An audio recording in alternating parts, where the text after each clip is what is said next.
adik-adik sahabat mitra pelajar, ketemu lagi dengan Kak Santi.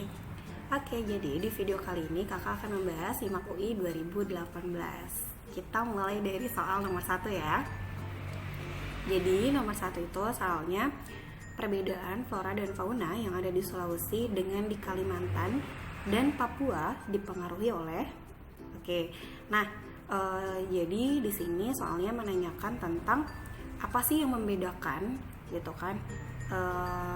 Faktor apa yang membedakan antara flora dan fauna yang ada di Sulawesi, antara Kalimantan sama Sulawesi sama Papua. Nah, seperti yang kita ketahui ya, di materi geografi kelas 11 itu kita udah pernah membahas bahwa Indonesia itu terbagi menjadi 3, entah itu untuk flora maupun untuk fauna. Nah, untuk fauna tersendiri kan ada Indonesia bagian barat atau biasanya disebut dengan Asiatis gitu. Terus kemudian ada bagian tengah, itu peralihan. Sementara di bagian timur ada Indonesia bagian timur atau biasa disebut dengan Australis. Kalau untuk flora sendiri biasanya Indonesia bagian barat itu hutan hujan tropis, kalau bagian tengah itu hutan musim, sementara kalau untuk bagian timur itu dia sabana ya, kayak gitu. Nah, kita lihat dari opsinya. Yang pertama itu adalah keberadaan garis Weber yang A. Nah, kita di sini bisa lihat ya, di sini kakak udah nyiapin peta persebaran fauna. Jadi kalau untuk yang garis Weber itu sebenarnya dia hanya memisahkan antara antara Sulawesi dengan Papua ya. Sementara di sini kan yang ditanyakan adalah antara Sulawesi dengan Kalimantan ya. Antara Sulawesi yang ditanyain itu kan antara Sulawesi dengan Kalimantan dan antara Sulawesi dengan Papua kayak gitu. Nah, jadi enggak ya kalau untuk Weber, karena dia hanya memisahkan antara Sulawesi dengan Papua kayak gitu. Kan untuk yang opsi B itu adalah keberadaan garis Wallace. Nah, jadi kalau untuk yang garis Wallace sendiri, dia itu hanya memisahkan antara Sulawesi dengan Kalimantan ya, berarti kayak gitu. Jadi tidak memisahkan antara Sulawesi dengan Kalimantan maupun Sulawesi dengan Papua kayak gitu. Nah, terus kita lihat opsi C itu adalah kondisi geologi purba. Nah, maksud dari kondisi geologi purba ini adalah dua garis ini, garis Wallace sama garis si Weber ini kayak gitu. Jadi gara-gara ada sejarah geologi yang menyebabkan di sini terdapat laut dalam ya. Di sini juga ada laut dalam, sehingga menyebabkan bahwa fauna yang ada di bagian Kalimantan itu kesulitan untuk melewati batas ini gitu, melewati batas garis Wallace. Begitupun yang garis Weber kayak gitu. Jadi untuk nomor 1 itu jawabannya yang C. Nah, kenapa Kak tidak yang D atau yang E? Jadi kalau yang kondisi paparan Sunda, yang D ya, kondisi paparan Sunda berarti itu hanya membicarakan untuk yang di bagian barat sini aja kayak gitu. Sekali lagi, untuk yang di soal itu kan ditanyakannya yang memisahkan antara Sulawesi dengan Kalimantan maupun Sulawesi dengan Papua. Jadi yang D itu tidak masuk ke dalam pilihan kayak gitu.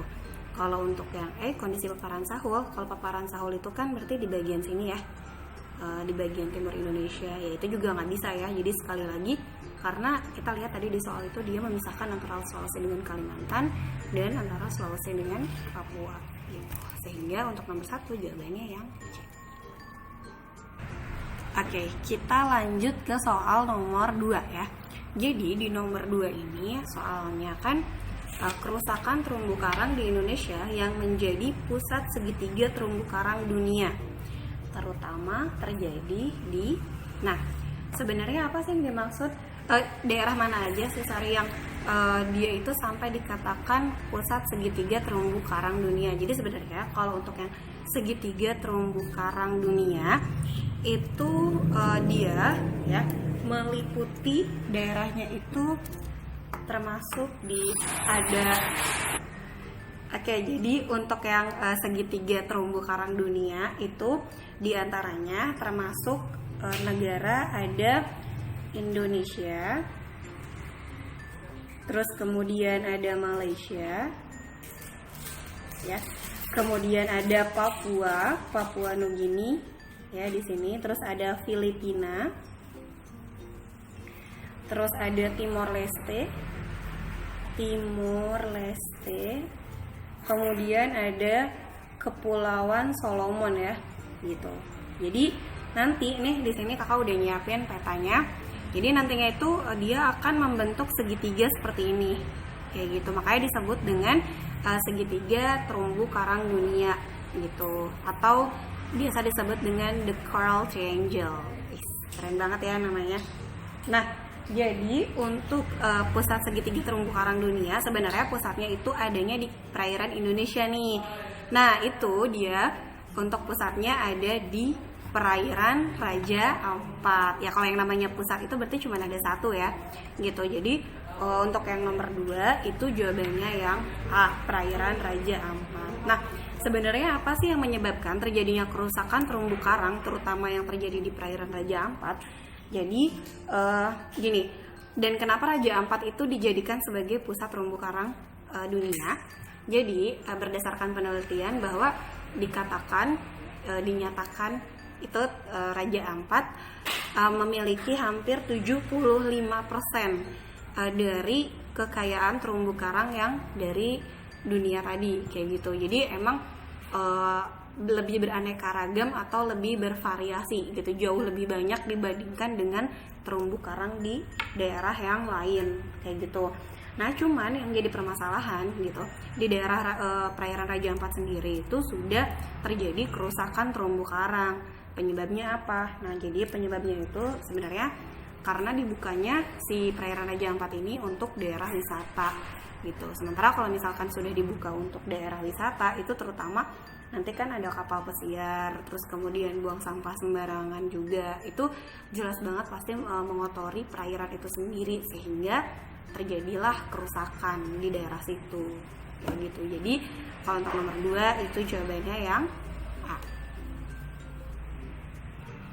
Oke, nah kita lanjut ke soal nomor 3 ya.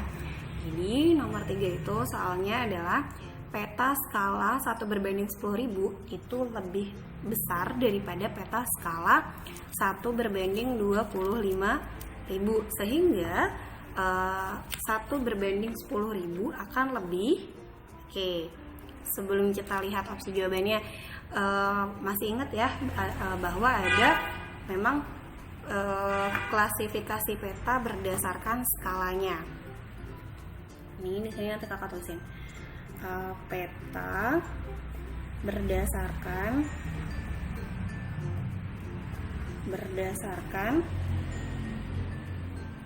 skala. Nah, kalau yang berdasarkan skala itu yang pertama kan ada yang namanya skala kadaster ya.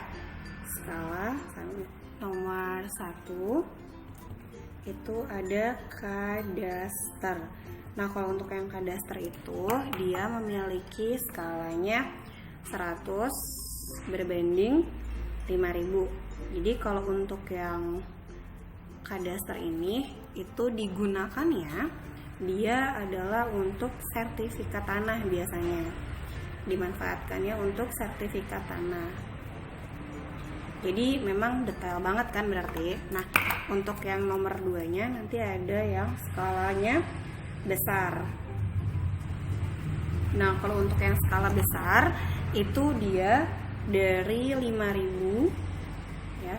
Dari 5.001 berarti ya sampai 250.000.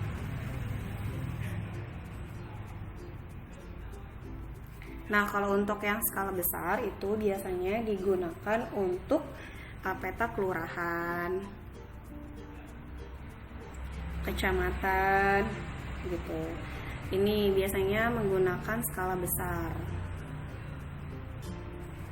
Oke.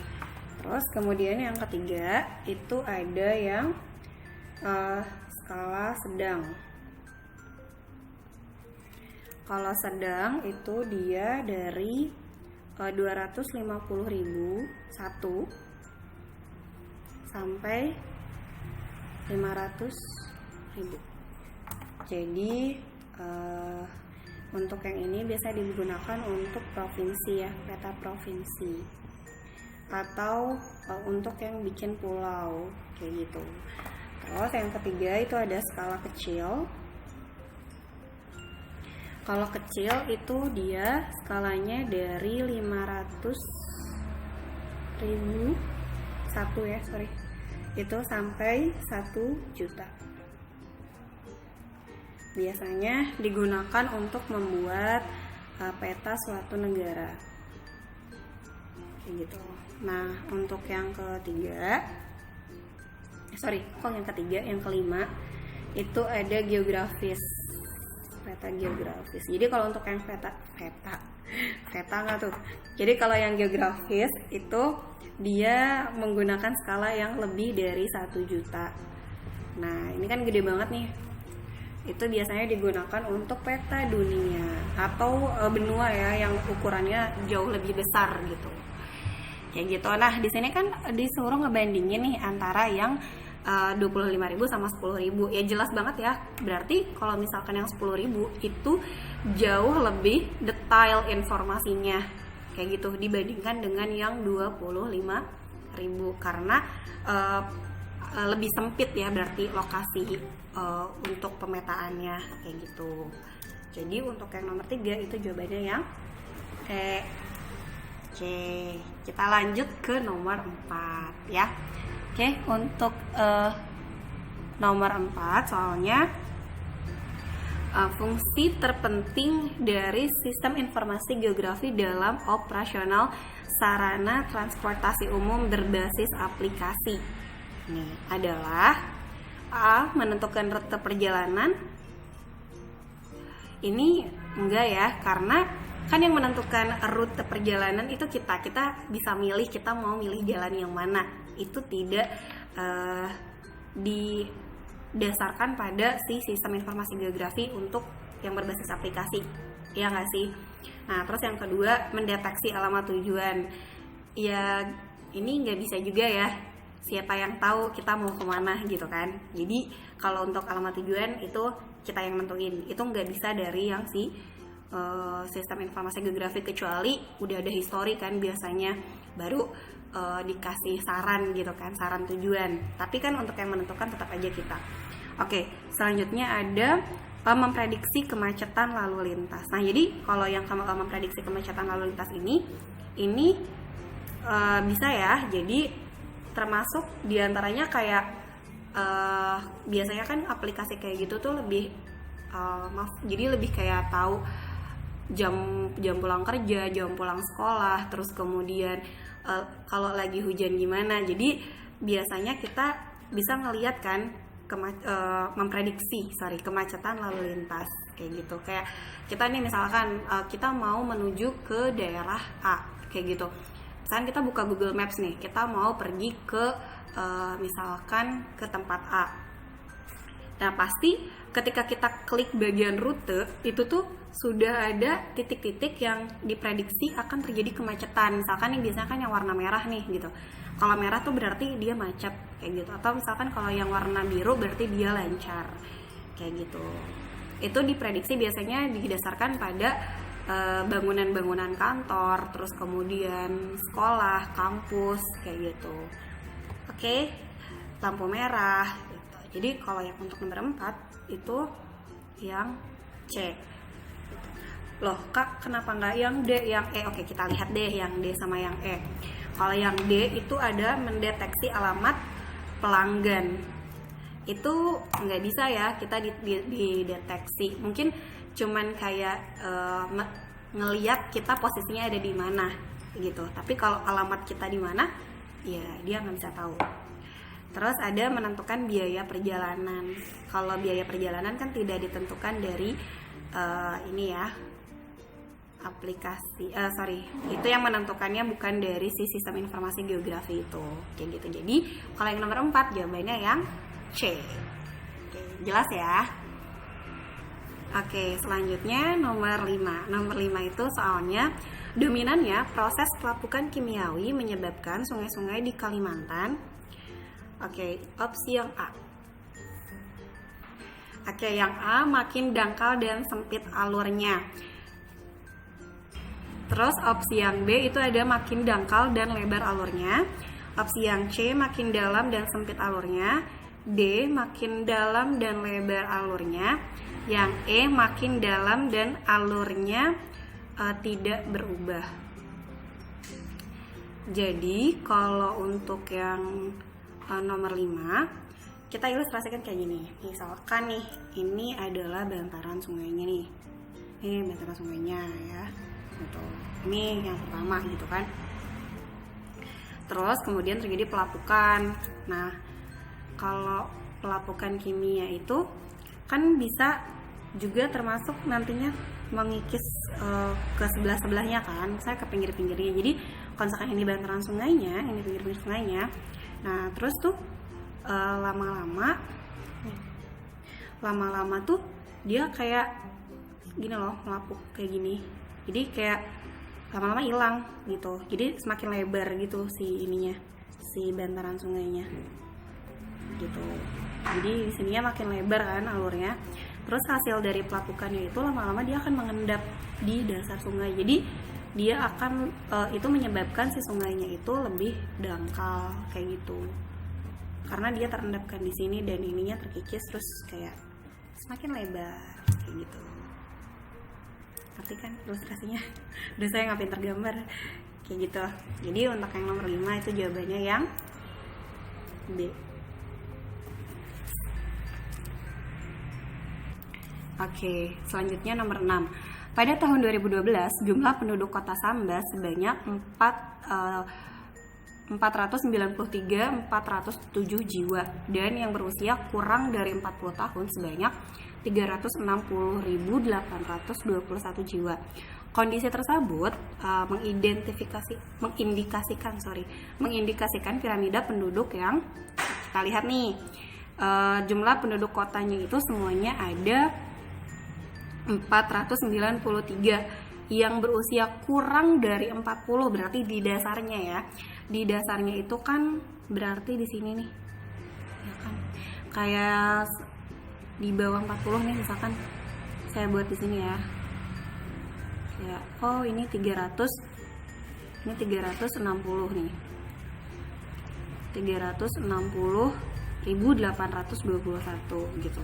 Ini untuk usia kurang dari 40. Nah, berarti kan selisih dari 493 sama 360 itu kan gak banyak ya. Kayak cuman sedikit banget. Jadi gak nyampe 100.000. Ya gak sih? Iya benar. Jadi nantinya tuh berarti selisihnya itu lebih dikit gitu, lebih kecil. Jadi otomatis kan jadi kayak gue. Kayak lebih dikit lah. Jadi lebih kecil kayak gitu, jauh lebih sedikit. Jadi maka kalau misalkan kayak gini atau kita sederhanakan lagi gambarnya kan jadi kayak segitiga gitu ya. Kayak gitu. Nah, untuk yang segitiga kayak gini, piramida segitiga kayak gini atau yang semakin tua itu jumlahnya semakin sedikit, itu termasuk ke piramida penduduk yang ekspansif. Oke, masih ingat ya kalau piramida penduduk itu kan ada 3 tuh. Ada ekspansif, ada stasioner, sama ada yang konstruktif. Kalau ekspansif yang kayak gini, yang dia berbentuk segitiga, terus yang kedua ada konstruktif. Kalau yang konstruktif itu ini ekspansif. Kalau untuk yang konstruktif itu dia yang kayak jumlah penduduk usia mudanya dikit, tapi gimana ya? Jadi kayak gambarnya tuh, saya nggak bisa gambar nih, gimana dong? Kayak ini terus kayak, nah kayak gini deh, kurang lebih. Jadi jumlah penduduk usia mudanya memang sedikit gitu, tapi semakin lama tuh kayak makin banyak gitu. Nah kayak gini dah. Ini yang konstruktif. Ini konstruktif atau ya benar.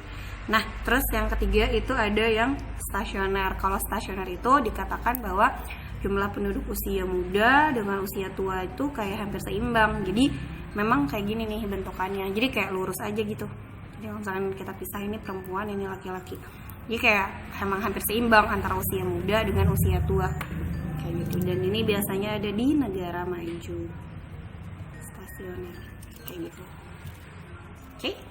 Jadi nomor 6 itu jawabannya ya. Selanjutnya nomor 7.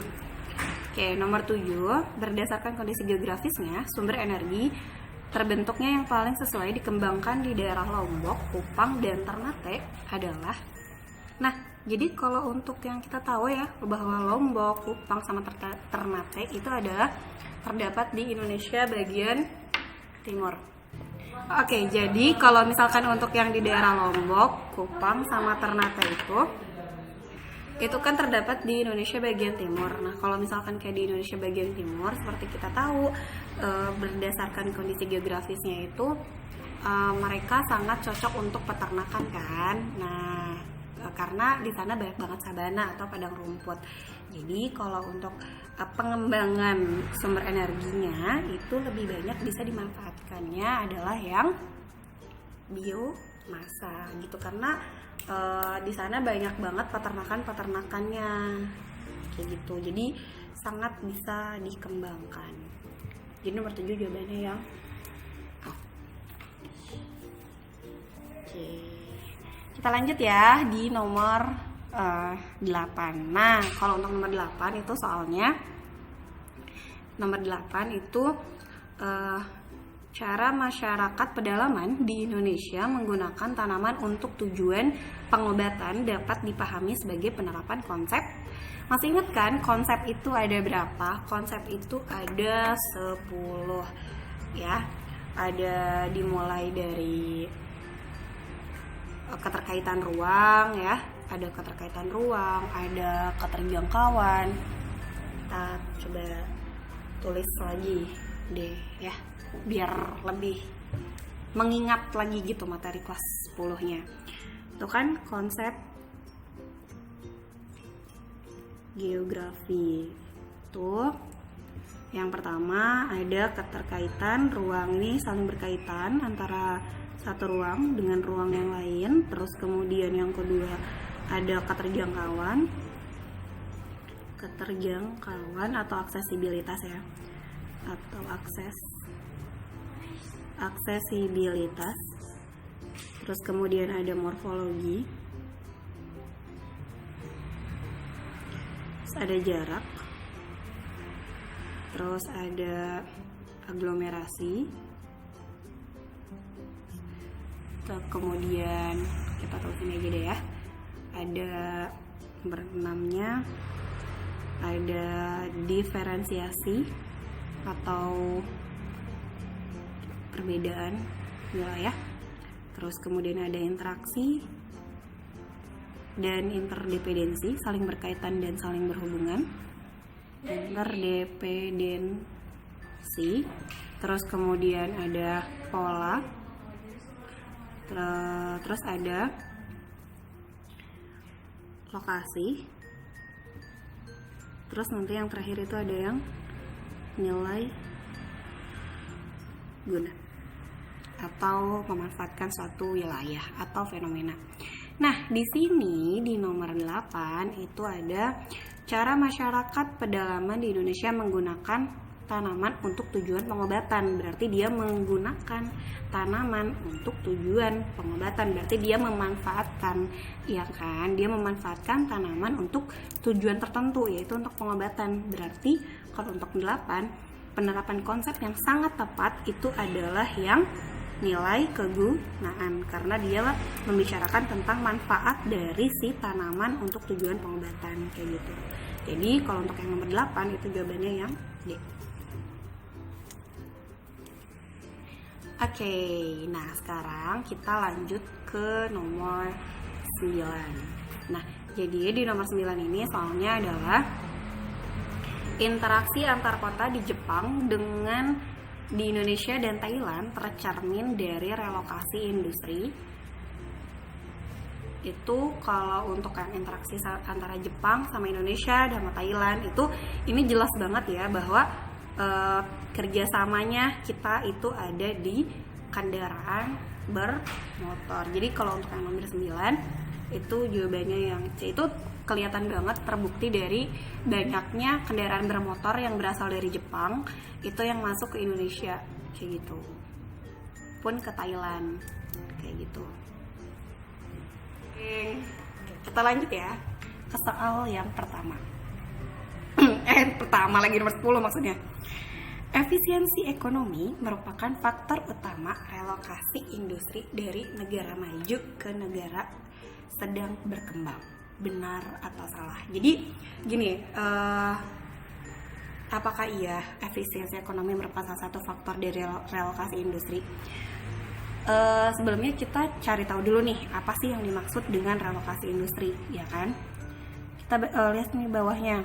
Sebab relokasi industri merupakan pemindahan lokasi pabrik ke negara lain yang memiliki penduduk yang banyak.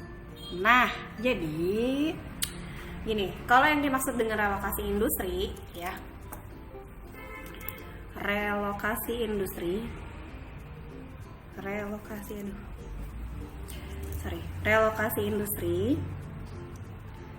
itu artinya adalah pemindahan lokasi industri ya. Relokasi berarti pemindahan lokasi kan, pemindahan lokasi industri, pemindahan lokasi industri dari negara maju nih, dari negara maju ke negara berkembang.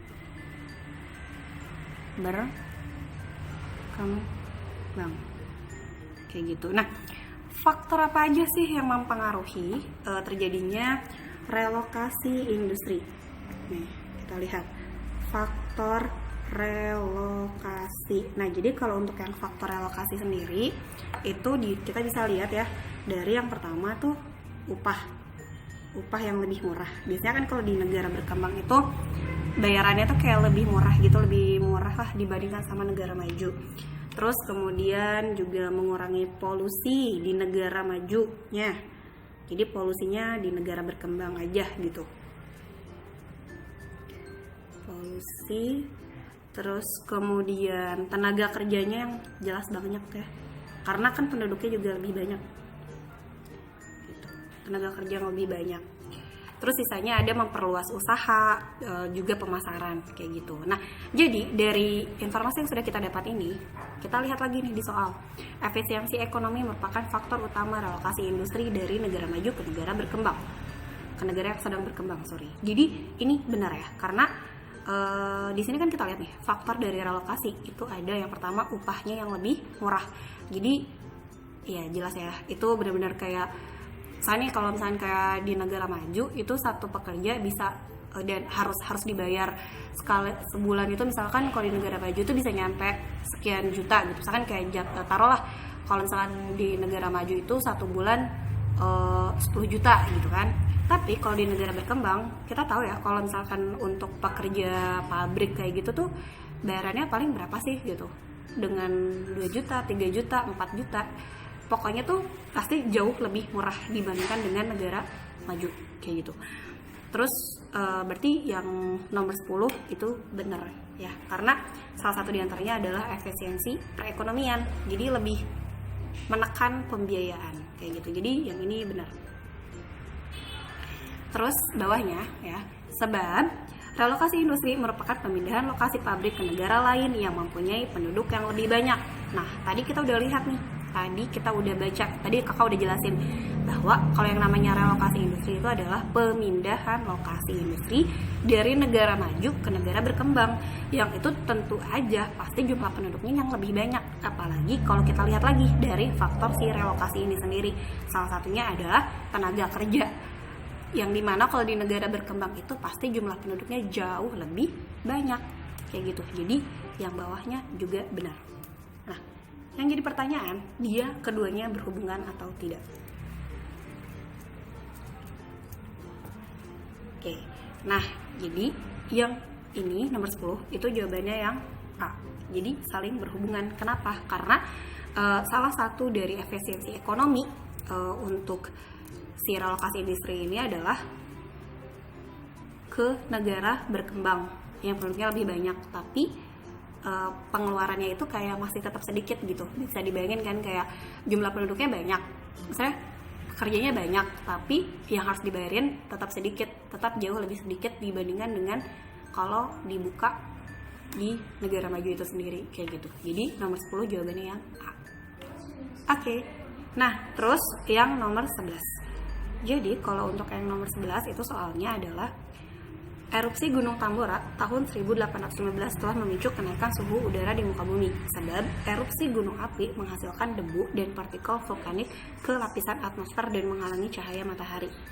Nah, yang nomor 11 itu yang atasnya ini ya, kenaikan suhunya itu ini salah. Jadi harusnya itu adalah memicu penurunan suhu. Jadi berdasarkan sejarah itu si erupsi Gunung Tambora ini dia justru menyebabkan terjadinya penurunan suhu di permukaan bumi. Ya, itu ya malah disebut dengan satu hari tanpa musim panas. Jadi kayak bukan diprediksi ya, maksudnya hasil dari penelitiannya itu bumi itu berhasil turun suhunya sekitar 2 derajat Celcius kalau nggak salah.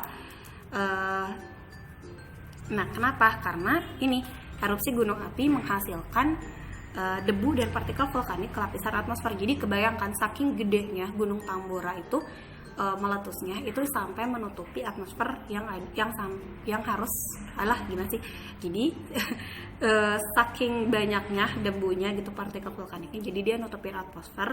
Jadi si cahaya matahari itu nggak bisa lagi nembus ke bumi kayak gitu untuk satu hari itu kayak gitu. Jadi ya nomor 11 yang ini salah ya. Jadi harusnya penurunan suhu, yang bawahnya itu benar gitu. Karena memang si abu vulkaniknya itu nutupin sampai si matahari itu nggak bisa tembus.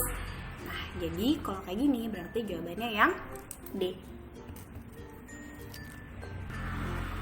Oke, kita lanjut ke nomor 12.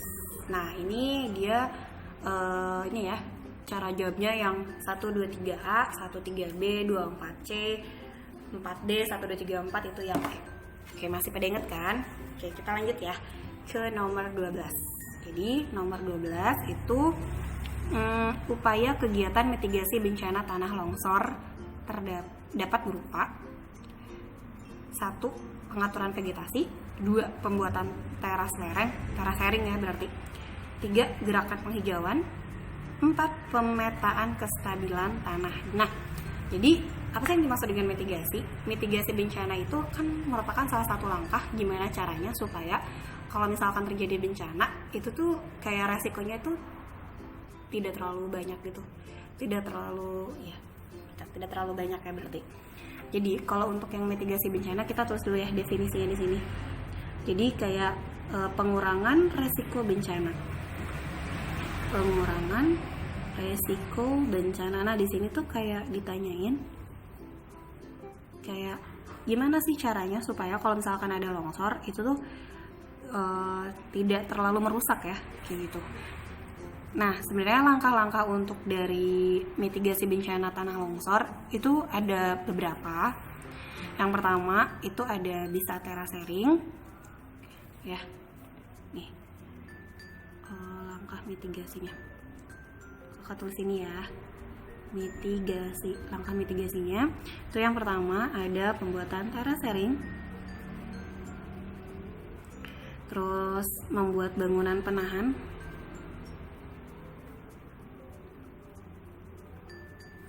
dan tidak membangun rumah ya di lereng nih atau villa gitu kan. Terus kemudian ada penghijauan, ini berfungsi si akar-akar tumbuhannya itu kayak nahan tanahnya biar nggak jatuh gitu. Terus ada, kakak tulis ini ya, nomor 5-nya itu ada pemadatan tanah. Jadi ini biar tetap stabil gitu loh tanahnya. Jadi kalau misalkan dia tidak masif kayak gitu, itu kan jadi kita tahu nih daerah mana aja yang rawan gitu. Nah, jadi kalau kita lihat dari langkah-langkah mitigasi untuk pengurangan resiko dan lihat diopsi, ini semuanya benar ya. Yang pertama ada pengaturan vegetasi, kita cari daerah mana nih yang rawan kayak gitu. Berarti nggak boleh ditanamin sayuran kayak gitu. Terus ada pembuatan teras lereng, ini juga jelas banget ya, terasering. Terus ada gerakan penghijauan, ini tadi berfungsi si akar tumbuhannya itu menahan tanah supaya nggak jatuh-jatuh. Terus ada pemetaan kestabilan tanah, jadi biar kita tahu mana tanah yang masif, yang stabil, sama mana yang enggak kayak gitu. Jadi untuk yang nomor 12 itu jawabannya yang E. Oke, nah next kita lanjut ke nomor 13. Oke, nah selanjutnya di nomor 13. Tempat-tempat di Indonesia yang bermedan datar dan memiliki tanah subur biasanya mempunyai ciri 1. Kegiatan ekonomi, 2. Pertanian, 3. Konsentrasi penduduk, 4. Perikanan. Oke, jadi kalau untuk daerah yang di dataran rendah ya dan dia memiliki tanah yang subur, itu sebenarnya disebut sebagai daerah yang strategis gitu atau berpotensi tinggi untuk terjadi banyak hal lah yang bisa kita lakukan di daerah situ kayak gitu. Di antaranya ada kegiatan ekonomi. Ini kalau di dataran rendah itu bermedan datar kayak gitu kan kita bisa melakukan aktivitas apapun ya, maksudnya kayak kita bisa bertani, kita bisa beternak, kita bisa bangunan, jasa, segala macam itu kegiatan ekonomi apapun tuh tidak terganggu gitu. Pertanian pun kan tadi kakak udah bilang tidak terganggu. Konsentrasi penduduk kita bisa mengingat kembali bahwa untuk pola pemukiman yang terpusat itu ada di daerah yang dataran rendah sama memiliki tanah yang subur ya kan. Terus yang keempat ada perikanan. Itu balik lagi tadi bahwa kalau misalkan dataran rendah gitu bermedan datar itu kayak kita bisa melakukan aktivitas apapun tanpa terganggu gitu. Apalagi dibantu lagi dengan tanah yang subur kayak gitu. Jadi kalau untuk nomor 13 itu semuanya betul. Jadi jawabannya yang kayak gitu. Nah, kita lanjut ke nomor 14. Jadi nomor 14 itu dia nanyain faktor yang paling berpengaruh terhadap pembentukan delta bentuk kaki burung adalah. Nah, sebenarnya kan kalau delta kaki burung itu sendiri, dia itu bentuknya kayak jari yang menyebar dari mulut ke arah laut gitu. Contohnya tuh kayak di delta Citarum sama delta Mississippi kalau nggak salah. Kayak gitu. Nih kakak tulis ya di sini. Bentuknya itu jari yang menyebar dari mulut ke arah laut gitu. Contohnya itu ada kayak delta Citarum gitu. Nah, hal ini itu terjadi karena material fluvial yang tinggi sama adanya energi gelombang yang rendah gitu. Jadi nomor 14 itu jawabannya yang D. Oke. Kita lanjut ke nomor yang terakhir ya, di nomor 15. Konsep dasar geografi yang diterapkan dalam pembangunan jaringan jalan di daerah dataran dan pegunungan. Nah, di nomor sebelumnya ya, di video, jadi di konsep itu kan ada 10 tuh, ya kan? Nah, jadi kalau untuk yang pembangunan jaringan jalan, itu kita lihat dari yang nomor 1, pola dan keterjangkauan. Kalau pola itu kan, itu kayak biasanya digunakan untuk yang pola kayak pola memanjang pemukiman kan, biasanya kayak pola memanjang, pola tersebar, memusat, teratur, tidak teratur kayak gitu, dan keterjangkauan atau aksesnya kayak gitu. Nah, yang ini enggak ya, karena kan kalau untuk pembangunan jaringan jalan kan kayak